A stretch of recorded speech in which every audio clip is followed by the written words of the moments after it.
Hello and welcome back and welcome into the studio. Once again, I'm doing very well with queuing up real-life human beings in the flesh, nice and fresh. Venice, Allan, women's rights campaigner.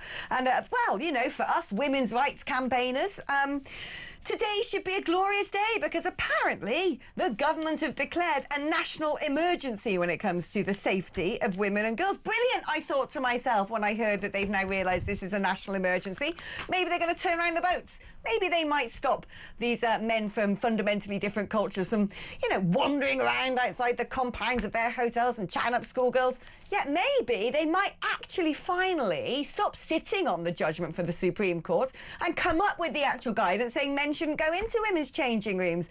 Oh, maybe they might crack down on user-generated porn websites and realise that teaching kids about pornography doesn't exempt them from the fact that it's a criminal act that children are able to access pornography. And actually most of the videos put on porn websites are crimes within themselves. You know, they could do something to actually address what is an emergency, and instead they're living off the back of that blimmin' psyop, that adolescence thing that was on Netflix that everyone treated as some kind of documentary.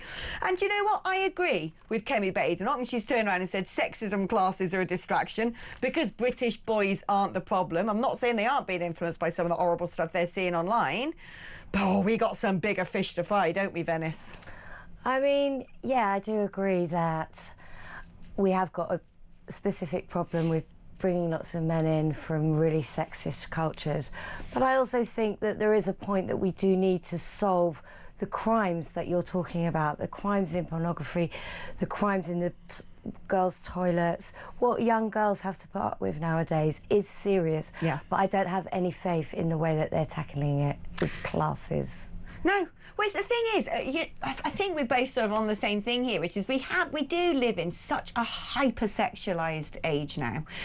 To me, one of the saddest things that has come to pass in the 21st century, you know, when I was a girl, genuinely, I wanted to be a fighter pilot.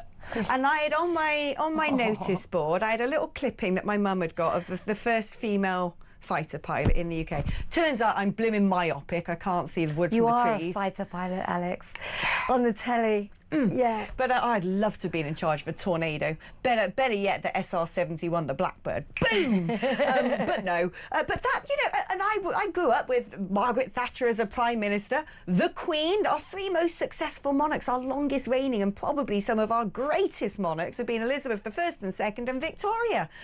So I kind of grew up in a world as well where, you know, the 90s were all about the ladettes. Oh, we can drink a pint as well. We're as good as the guys. We can have some fun. And the fashion was sort of cargo pants. Yeah. Oh, it was all too easy. What's so sad now is little girls are being told, you've got to be a Kardashian. Yeah.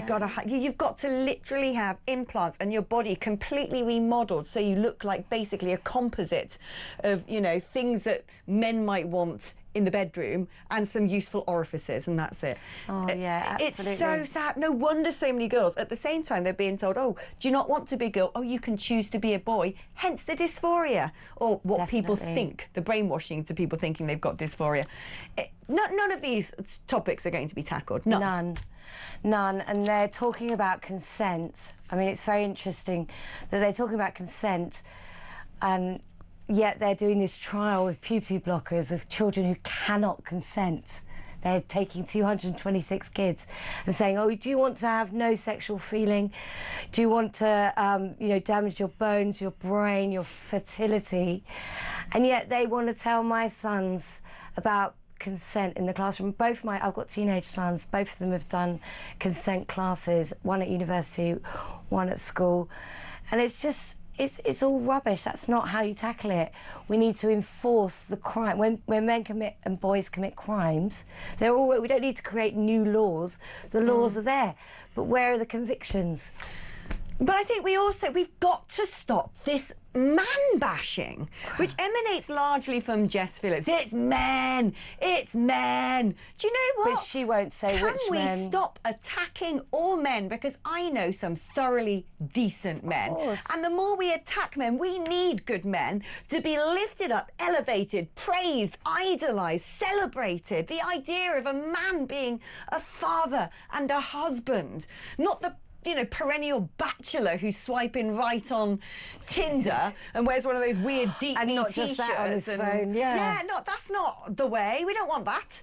But we don't celebrate that. Instead, we sort of, when I say we, they, these liberal elites, bash the patriarchy. I'm like, no, actually, what makes good boys is good men. Good sons come from good fathers. Good fathers. That's what you hit the nail on the head there, and that's the problem, that not all the boys have got good fathers or even good mothers. And I don't think that it should be the school and the state teaching us about sex and consent and all these things. It should come from the home. But then how do we do that when parents are neglecting their children, abusing their children even, and not even in contact with their children? It's the fatherless thing which gets spoken about a lot, but it is true. That's how boys learn to be good men. It's from their dads and their mums. No, true. Although I did, God praise my amazing stepfather, but my brother and I grew up not knowing our father. And he's a brilliant stepdad, amazing mum, and my brother is, is sort of a church worship leader and 3 kids and just one of the nicest human beings on this here planet. But they're getting, again, I look at this and I look at the plans that they've outlined that they're going to do in order to make, everything safe for women, and it's farting around at the edges. So I was trying to find an Ofcom friendly term there. I was going tick the list of words in my mind. I was like, can't say that. Well, they're just, they just talk about violence. I don't think these women or men, but it's particularly women, politicians and influencers, journalists, I think they should take male violence against women and girls out of their mouth until they can define what a woman is. Absolutely. And I'll tell you something as well, which is sort of like, when I first started banging on about the relationship between mass immigration and women's safety a few years ago now, oh, you can't say that. And I was banned from talking about it. I was banned from talking about women's issue by my previous employer. Those who know my career know who that is. But genuinely, I was told, stop talking about the women's stuff. Now, all of a sudden, I see a load of men on various platforms banging the drum that this is a big concern for them. And I'm like, I know the way you treat your girlfriend. I know the way you treat your wife. You don't give up about women, actually. So don't you start wearing this as a badge of honour to make yourself look good, campaigning as if you care about women's safety. 100%, Alex. I'm not saying that we don't want men part of the discussion, but there's a lot of men who are sort of doing it as a... But it takes away the legitimacy of the argument that we actually are genuinely worried about this issue, and it's not racism to talk about it. It's not like Islamophobia. It's a genuine thing. But then when other people come onto it and they don't care about women and they are using it like that, it discredits women like you who've got a serious point to make. Yeah, no, and it is now sort of one of those popular points, and there's a lot of, there's some men out there who are very well intentioned on this, but I'm thinking of a few who I'm like, just get out of this debate, because you are no friend of ours, really. But Kemi Badenoch's running away with this, isn't she, frankly? This is her sort of safe place when she's talking about the cultural issues, but this is where I think that, to make it political, that she's going to have a bit of an upper hand when it comes to reform, because she's a woman, she's got a strong female voice, and she's been speaking about this stuff herself for quite a while. Well, I think there's some really great women in Reform UK as well. Yeah. Yesterday we had our protest against puberty blockers. We had Layla Cunningham. Yeah, she's fantastic. We had Sarah Pochin, and both of them were absolutely magnificent. So I think you need to build that women in reform, Alex. And I think that the women campaigners that I know are quite open to it. Not all of them. Yeah. But some of them are.